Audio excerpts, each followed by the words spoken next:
You've been lied to about fascism, not because people meant to deceive you, but because we've turned one of history's most important lessons into a cartoon villain that's easy to spot and impossible to relate to. Here's what nobody tells you. The same psychological triggers that created Mussolini's Italy and Hitler's Germany are firing in your brain right now. Every time you feel that rush of belonging in a crowd, every time you crave simple answers to complex problems, every time you divide the world into us versus them, you're experiencing the exact mechanisms that fascism exploited to seduce millions of ordinary, decent people into supporting extraordinary evil. Today, I'm going to show you how fascism really worked. Not the Hollywood version, but the disturbing reality of how democratic societies transform into totalitarian nightmares. We'll see how Mussolini went from socialist revolutionary to fascist dictator, how Hitler turned everyday prejudice into industrial genocide, and most importantly, why understanding these patterns might be the only thing standing between our open societies and their collapse. This isn't about politics, it's about psychology, and it affects every single one of us. If this video helps you understand something crucial about human nature and society, please hit the like button. It genuinely helps more people discover these ideas. And if you want to explore more uncomfortable truths about power, psychology, and philosophy, subscribe to support the channel. Let's begin with the moment everything changed. The psychology of mass movements. You know that feeling when you're at a concert or a sports game and suddenly you're doing things you'd never do alone? Screaming, chanting, maybe even crying with thousands of strangers? That's exactly what Gustave Le Bon discovered about crowd psychology back in 1895, and it's the key to understanding how fascism hijacked entire nations. When individuals merge into a mass, something terrifying happens. Their personal responsibility dissolves like sugar in water. They become capable of both heroism and barbarism that would shock their normal selves. Le Bon watched this phenomenon during the Paris Commune and realized that crowds don't just add up individual intelligences. They create a new, primitive collective mind that operates on pure emotion and contagion. Georges Sorel took this idea even further with his concept of political myths and violence. He understood that people aren't moved by rational arguments or economic theories. They're moved by grand narratives that give meaning to their struggles. Think about it. How many times have you seen someone completely ignore facts because they're emotionally invested in a story? Sorel argued that revolutionary movements need these mobilizing myths, not because they're true, but because they inspire action. The general strike for syndicalists, the class struggle for Marxists, and eventually, the national rebirth for fascists. These myths work because they tap into something primal, something that bypasses our rational mind and speaks directly to our need for purpose and belonging. This mass psychology explains why intelligent, educated people fell for totalitarian ideology. When you're part of a crowd, your individual doubts and critical thinking get drowned out by the intoxicating feeling of unity.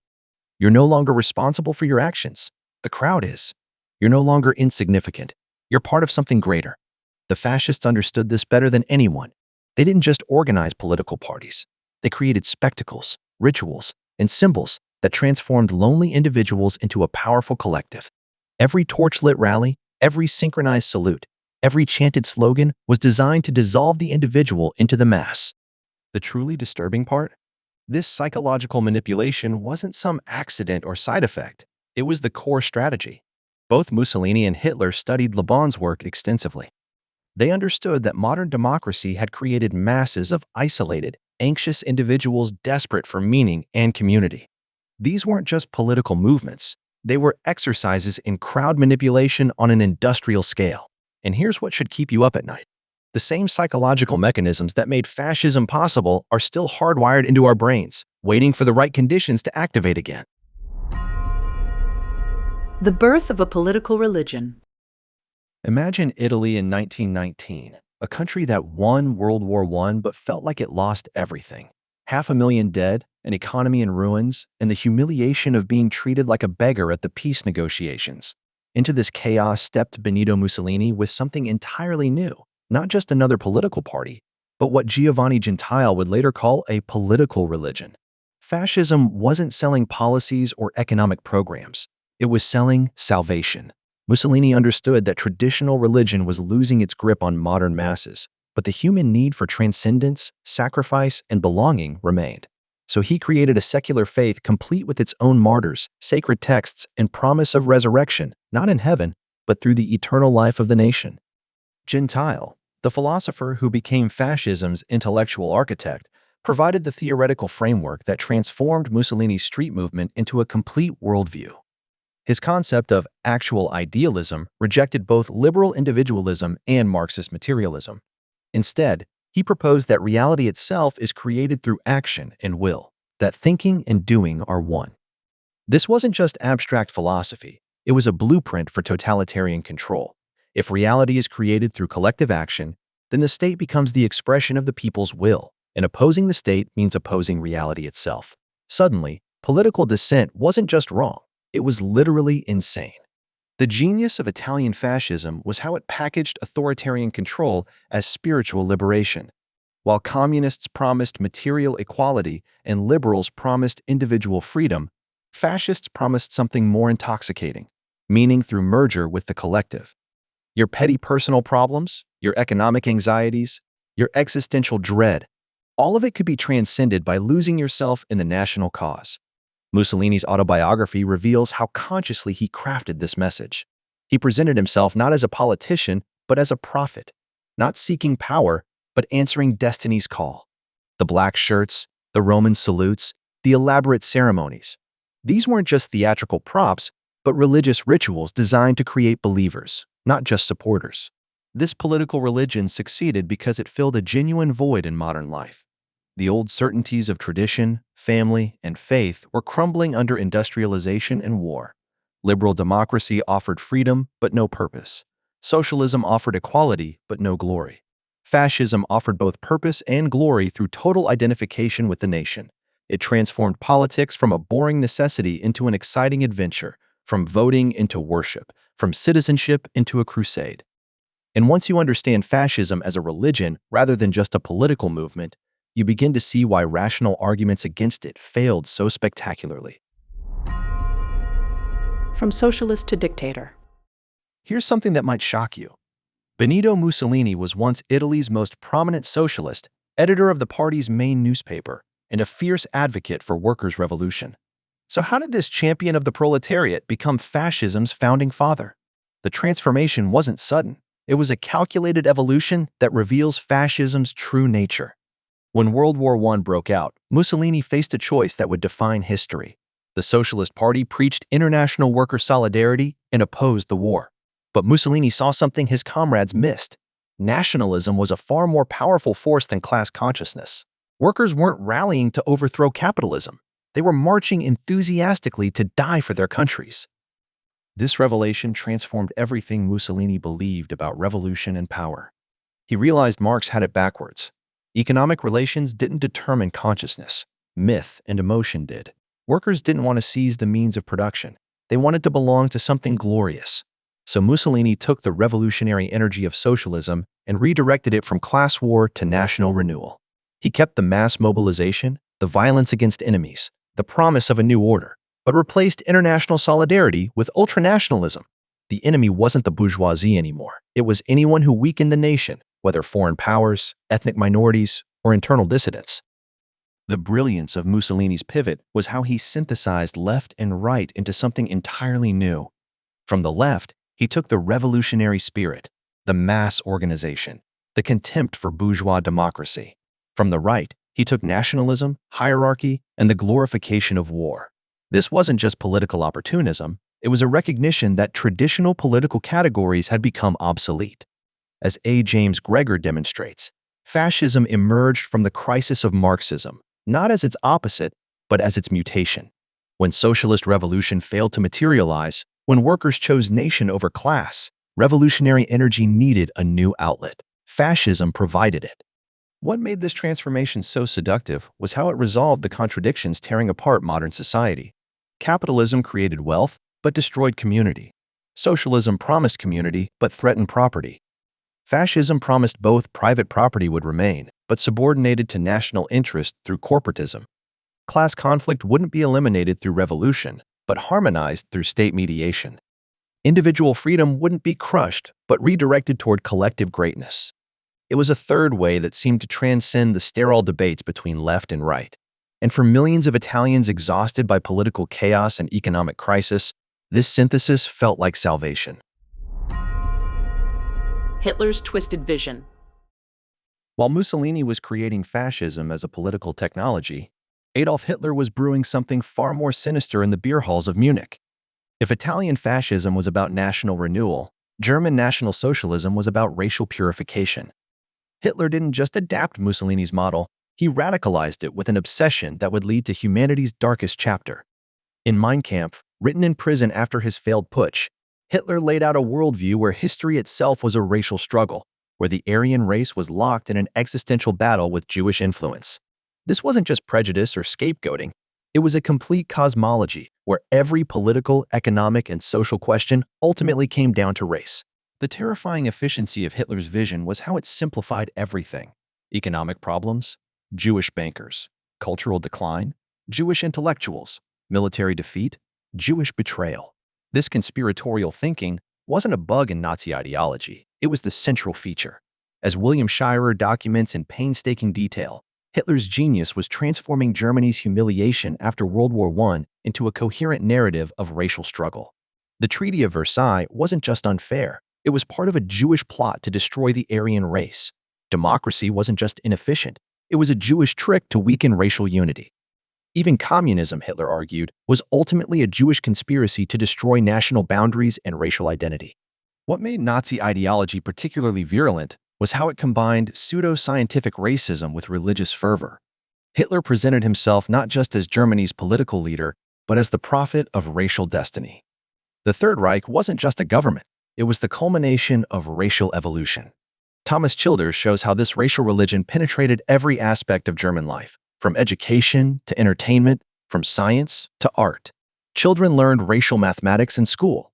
Doctors conducted racial hygiene. Musicians composed racial symphonies. This wasn't just propaganda. It was the complete reconstruction of reality through a racial lens. The most disturbing aspect of Hitler's success was how he made ordinary Germans complicit in extraordinary evil. Jonathan Haidt's research on moral psychology helps explain this. Humans are tribal creatures who readily divide the world into us versus them. Hitler didn't invent German anti-Semitism, he channeled it, systematized it, and gave it apocalyptic urgency. He transformed personal prejudices into state policy, casual hatred into genocidal logic. And he did it by convincing millions that they weren't perpetrators but victims, that violence wasn't aggression but self-defense, that genocide wasn't murder but racial hygiene. The road from Mussolini's relatively pragmatic authoritarianism to Hitler's genocidal totalitarianism shows how political extremism, once unleashed, develops its own momentum toward ever greater radicalization. The architecture of total control. Picture this. You wake up, and before your feet hit the floor, you're already surrounded by the state. The radio blares party news. Your children rush off to youth organizations. Your spouse heads to a party-approved workplace, and you're about to spend your day navigating a world where every action, word, and even thought is potentially political. This was daily life under fascist total control. Robert Paxton calls it the fascistization of everyday life, and it went far beyond simple dictatorship. Traditional authoritarians wanted obedience. Fascists wanted your soul. They didn't just want to rule. They wanted to create a new man, transformed, purified, and completely merged with the collective will. The machinery of this transformation was breathtakingly comprehensive. In Mussolini's Italy, children joined the Balilla at age 6, learning to march before they could properly read. By 14, they graduated to the avanguardisti, trading toys for rifles. Adults had the Dopo Lavoro after-work organizations that controlled leisure time with party-approved activities. Every profession had its fascist syndicate, every sport its fascist league, every art form its fascist aesthetic. The goal wasn't just surveillance, though the OVRA's secret police certainly provided that. It was something more insidious, making it impossible to exist outside the fascist framework. You couldn't be neutral. Neutrality itself became a form of treason. Hitler's Germany perfected this system with characteristic thoroughness. The Nazis created what they called Gleichschaltung, coordination, forcibly aligning every institution with Nazi ideology. Chess clubs, stamp collecting societies, gardening associations, all were either Nazified or dissolved. The Hitler Youth became compulsory, turning children into informants against their parents. The Strength Through Joy program offered vacations, concerts, and sports, but all infused with ideological training. Even language itself was colonized. Victor Klemperer documented how the Nazis corrupted German, creating a lingua tertii imperii that made certain thoughts literally unthinkable. When you control the words people use, you control the thoughts they can have. But here's the truly chilling part that Roger Griffin emphasizes. Much of this control was voluntary, even enthusiastic. People didn't just submit to fascist control. Millions actively participated in their own subjugation. The propaganda wasn't just lies people pretended to believe. It became their reality. The mass rallies weren't just mandatory gatherings. They were ecstatic experiences of collective transcendence. The surveillance state worked not primarily through fear, but through the enthusiasm of ordinary citizens eager to prove their loyalty by denouncing neighbors. This is what makes fascism different from simple tyranny. It doesn't just dominate people, it transforms them into willing instruments of their own oppression. And once you understand this, you realize why defeating fascism required more than just military victory. It required the complete deprogramming of entire societies. Economic promises and political seduction. Let's talk about something that doesn't get enough attention: how fascism seduced both workers and capitalists with the same economic promises. It sounds impossible, right? How can you simultaneously appeal to factory owners and the people they exploit? But that's exactly what Mussolini's corporatism achieved, and it's a masterclass in political manipulation. The fascists diagnosed a real problem. Liberal capitalism created wealth, but also chaos, strikes, and class hatred. Socialism promised to solve this through revolution, terrifying property owners. Enter fascism with its third position. Private property would remain, but under state guidance for national glory. Capitalists kept their factories. Workers got job security and national pride, and the state got unprecedented economic control. The corporate state wasn't just an economic system. It was social engineering disguised as class collaboration. Instead of unions and employer associations fighting each other, both would be absorbed into state-controlled corporations organized by economic sector. Imagine every industry, from agriculture to banking, organized into its own corporation with representatives from workers, employers, and the state. Sounds reasonable, even progressive, doesn't it? That's the trap. In reality, as Bosworth documents, these corporations became instruments of control. Strikes were outlawed as crimes against the nation. Wage negotiations were replaced by state decrees. The class struggle wasn't resolved, it was simply forbidden. Workers lost their independence while being told they'd gain dignity. Hitler's economic model was even more cynical in its brilliance. The Nazis inherited massive unemployment, 6 million Germans without work. Their solution? Massive public works, rearmament, and the manipulation of statistics. The Autobahns weren't just highways. They were symbols of national renewal that also happened to prepare for military mobilization. Women were pushed out of the workforce to create jobs for men. Then the statistics were adjusted to hide female unemployment. Jews were stripped of their businesses, creating opportunities for Aryan Germans. Trade unions were dissolved and replaced with the German Labor Front, which controlled workers more effectively than any capitalist ever could. As wages stagnated, the regime offered strength through joy, cheap vacations, and consumer goods that created the illusion of prosperity. The real genius was how both regimes sold economic control as economic freedom. Workers weren't being exploited. They were contributing to national greatness. Business owners weren't losing autonomy. They were partners in the racial or national community. The state wasn't controlling the economy. It was harmonizing it for everyone's benefit. This economic seduction worked because it addressed real anxieties about modern capitalism while avoiding the revolutionary upheaval of communism. It promised order without revolution, prosperity without class conflict, security without socialism. And for people exhausted by economic chaos and political violence, these promises were irresistible. The tragedy is that by the time they realized the true cost of this bargain, it was far too late to back out. The manufactured enemy. You can't have a crusade without an enemy to crusade against. This simple truth explains one of fascism's most essential features: the constant need to create, inflate, and destroy enemies. It wasn't enough to have political opponents. Fascism needed existential threats, cosmic enemies that justified any action, any violence, any suspension of morality. Karl Popper understood this perfectly in The Open Society and Its Enemies. Closed societies need enemies to maintain cohesion, to explain failures, and to justify their authoritarian control. Without enemies, the whole fascist project collapses into ordinary politics. With enemies, every action becomes heroic resistance. Every sacrifice becomes meaningful. Every atrocity becomes self-defense. Mussolini's enemies evolved with his needs. First, it was the socialists who betrayed Italy, then the liberals who weakened it, then the Slavs who threatened its borders. Eventually, even the Jews, whom Mussolini initially protected, became enemies when alliance with Hitler demanded it. But here's the crucial insight. These enemies were never really about actual threats. They were about internal control. Fighting external enemies justified suspending democracy. Internal enemies justified surveillance and purges. The enemy was whoever the regime needed it to be at any given moment. This flexibility was a feature, not a bug. A fixed enemy might be defeated, ending the state of emergency. But an ever-shifting cast of threats meant permanent mobilization, permanent vigilance, permanent power. Hitler took enemy creation to its logical extreme with the Jewish conspiracy theory. The brilliance, if we can use that word for something so evil, was how infinitely elastic this enemy was. Jews were simultaneously communist revolutionaries and capitalist exploiters.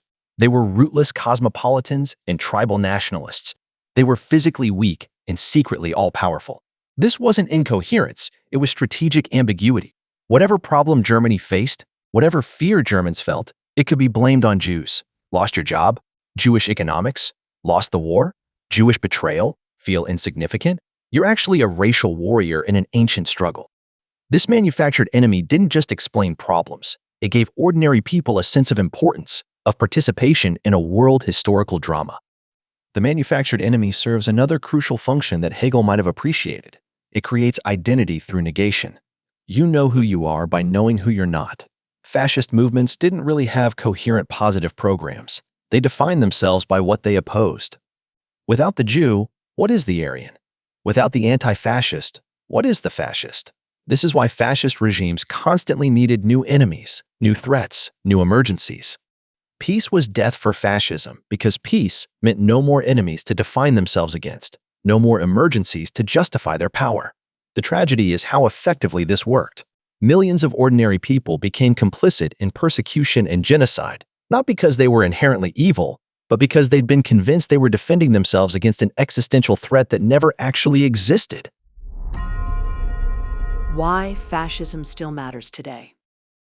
Here's an uncomfortable truth. Fascism didn't die in a bunker in Berlin or hang upside down in Milan. The conditions that created it, the psychological needs it exploited, the social fractures it weaponized, they're all still with us. Robert Paxton warns us not to look for fascism in its old uniforms and symbols, but in its underlying patterns. When economic anxiety meets cultural humiliation, when democratic institutions lose legitimacy, when demagogues promise simple solutions to complex problems, that's when the fascist temptation returns. And if you think your society is immune, remember that Weimar Germany had one of the world's most progressive constitutions, and Italy was the birthplace of Renaissance humanism. Civilization is always more fragile than we think. The warning signs Paxton identifies are disturbingly familiar. The cult of action over thought, the celebration of violence as regenerative, the fear of difference, the obsession with plots and enemies, the selective populism that claims to speak for real people against corrupt elites. Sound familiar? These patterns appear across the political spectrum, dressed in different ideologies, but following the same playbook.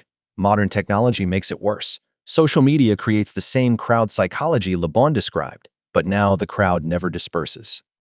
Algorithms feed us enemies to hate, conspiracies to believe, tribes to join.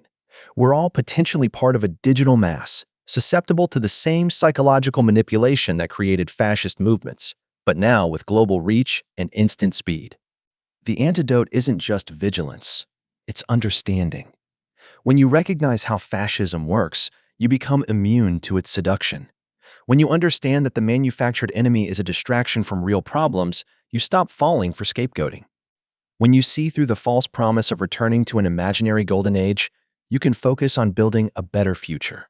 When you recognize that political religions demand the sacrifice of individual conscience to collective will, you can resist the comfort of surrendering your moral autonomy. Karl Popper was right. Open societies require constant defense, not through violence, but through critical thinking, not through uniformity, but through pluralism, not through certainty, but through the humble recognition that we might be wrong. The ultimate lesson from studying fascism isn't that some people are evil and others good. It's that ordinary people, given the right conditions and psychological pressures, can participate in extraordinary evil while believing they're doing good. The banality of evil, as Hannah Arendt called it, means that each of us carries the potential for both resistance and collaboration. The choice isn't made once, but daily, in small decisions about whom to trust, what to believe, how to treat others who are different. Every time we choose critical thinking over comfortable myths, individual conscience over group conformity, difficult pluralism over simple tribalism, we're choosing the open society over its enemies. And that choice, multiplied by millions, is ultimately what determines whether fascism remains a historical lesson or becomes a recurring nightmare. The mirror of history. So here's the real question you need to ask yourself. If you lived in Italy in 1922 or Germany in 1933, what would you have done? It's easy to say you'd resist, that you'd see through the propaganda, that you'd stand up for what's right. But statistically, you probably wouldn't. Most people didn't. Most people never do. They were tired, scared, humiliated, and someone offered them pride, purpose, and enemies to blame. The terrifying truth about studying fascism isn't learning about monsters. It's recognizing ourselves in the mirror of history. The patterns we've explored today aren't just historical curiosities. They're warnings. When you see politicians promising to restore imaginary golden ages, when complex problems get simple scapegoats, when your social media feed divides the world into heroes and villains, when belonging to the group matters more than thinking for yourself, that's when you need to remember these lessons. Not because fascism will return in the same uniform, but because the human weaknesses it exploited are eternal. What will you do with this knowledge? Will you recognize these patterns in your own thinking? Will you resist the comfort of simple answers and manufactured enemies? Will you choose the difficult work of maintaining an open society over the easy surrender to collective certainty? These aren't abstract questions. They're daily choices that determine whether democracy survives or dies. If this video challenged your thinking, share it with someone who needs to hear it. Subscribe and hit the notification bell so we can continue exploring the uncomfortable truths that shape our world. Comment below, what modern pattern worries you most? Because understanding fascism isn't about the past. It's about making sure we have a future worth living in. Remember, tyranny doesn't announce itself. It arrives to thunderous applause from people who think they're saving the world.